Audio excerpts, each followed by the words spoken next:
ଯଦି ସେ ଚାହିଁବ ଯିବା ପାଇଁ କେମିତି ଚାହିଁଥାନ୍ତା ଆମେ ମନା କରିଥାନ୍ତୁ ମତେ କହିଲେ ଟିକେ ସେ ଯିବାକୁ ଚାହିଁବନି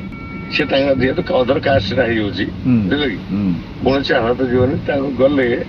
ତାଙ୍କ ଘର ଦ୍ୱାରା ଭାଇ ଚାହି ଏଠୁ ତାଙ୍କ ପରିବାରକୁ ବିଚ୍ଛିନ୍ନ କରାଯିବ ତାଙ୍କ ଗାଁ ଲୋକ ପୁରା କରିଥିଲେ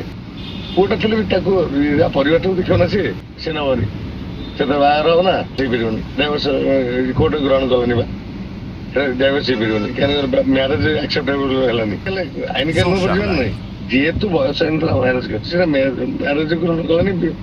ଡିଭୋର୍ସ ହେଇପାରିବନି କୋର୍ଟ ମନା କଲା ତମେ ଆମକୁ ନ କଥା ହେଇକି ସେ ମ୍ୟାରେଜ କରୁଛି ନା କଣ ମ୍ୟାରେଜ କରିବ ଖୁବ ଶୀଘ୍ର କେନ୍ତା ତମେ ଶୁଣ ଆଜି ନହେଲେ କାଲି ସେ କଲେକ୍ଟର ସ୍ଥିରଟା ହବ ବୁଝିପାରିଲ କି ଗୋଟେ ପୋଷ୍ଟଟା ସର୍ଜନ କଲେକ୍ଟର ହବ ନା ସେ କେମିତି ହବ ଆ ପାଖରେ କଣ ଅଛି କଥାଟା ସେଠି ତା ପରିବାର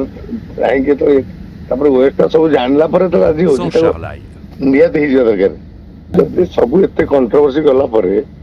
ସେ ହେଇପାରୁଛି ବୁଝିଲ କି ତାର ଅଛି ନା ନାହିଁ